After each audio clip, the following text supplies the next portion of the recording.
సెలబ్రేషన్స్తో diversion అంటాడు.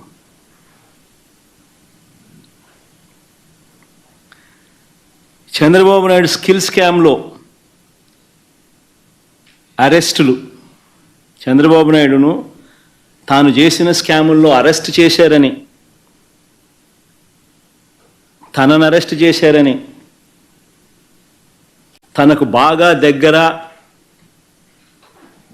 తనకు బంధుత్వం ఉన్న ఈనాడు ఆ మార్గదర్శి నేరాలను బయట పెట్టారు అని ఆ ఐఏఎస్లు, ఆ ఐపీఎస్లు అధికారులను వేధిస్తూ ఉన్న పరిస్థితులు, ఆ వేధింపులకు తాను పాల్పడతా ఉన్నాడు అని చెప్పి సర్వత్రా విమర్శలు వస్తూ ఉంటే దాన్ని డైవర్ట్ చేయడానికి కోసం అని చెప్పి మళ్ళీ ముంబై నుంచి ఒక సైడ్ ఆర్టిస్ట్ సినీ నటిని అడ్డు పెట్టుకుని ఒక స్టోరీ, ఆయన పేరేం పేరు, జత్వానినా ఏదో పేరు కాదా, ఆయన పేరుతో మరొక డైవర్షన్ స్టోరీ. విజయవాడలో మనమంతా కూడా చూసాం ఏ రకంగా అలర్ట్. వెడ్నెస్డే బుధవారం రోజు అలర్ట్ వస్తే శుక్రవారం సాయంత్రం నుంచి ముమ్మరంగా వర్షాలు పడతాయని అలర్ట్ వస్తే బుధవారము, గురువారము, శుక్రవారం మధ్యాహ్నం దాకా నీకు టైం ఉన్నా కూడా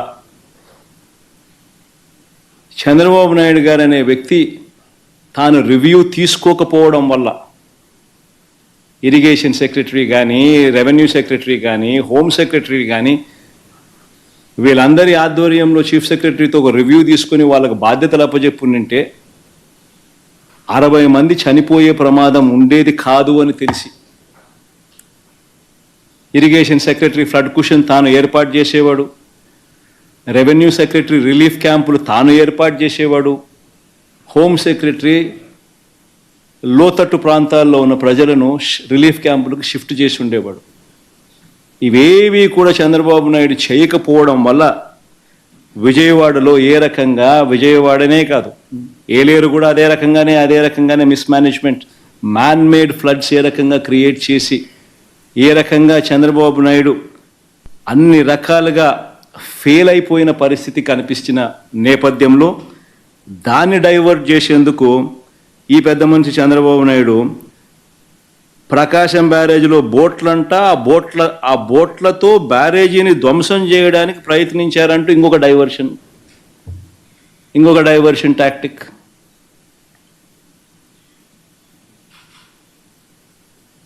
అసలు ఆ బోట్లన్నీ అక్కడ ఎందుకున్నాయి? ఆయన చేస్తూ ఉన్న ఇసుక మాఫియాలో భాగంగా ఆ బోట్లు ఆయన అక్కడ పెట్టుకున్నాడు. ఈ వాటర్ ఫ్లోకు బోట్లు కొట్టుకొని వచ్చాయి. మరి ఆయన 4 నెలల కాలంలో ఆయన పెట్టుకున్న బోట్లు కొట్టుకొని వచ్చి ఆ బోట్ల వల్ల ప్రకాశం బ్యారేజీ మునిగిపోతుందంట. అది ఇంకొక డైవర్షను.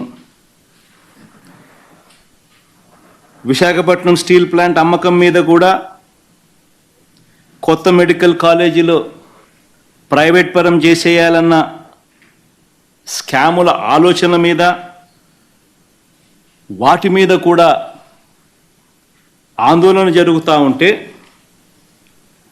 ముగ్గురు సీనియర్ అధికారుల మీద సస్పెన్షన్ వేటు వేస్తూ అది ఇంకొక డైవర్షన్.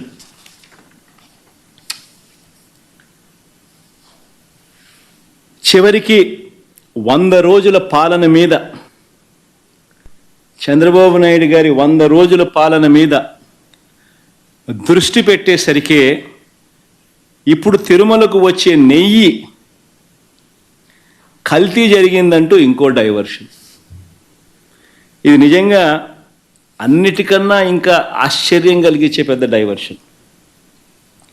ఎందుకనంటే చంద్రబాబు నాయుడు అనే వ్యక్తి ఎంత దుర్మార్గుడు, ఎంత అన్యాయస్తుడు అని అంటే నిజంగా దేవుడిని కూడా రాజకీయాల కోసం వాడుకోగలగాలి అని ఆలోచన చేయగలిగిన వ్యక్తి ప్రపంచ చరిత్రలో ఎవడు ఉండడు.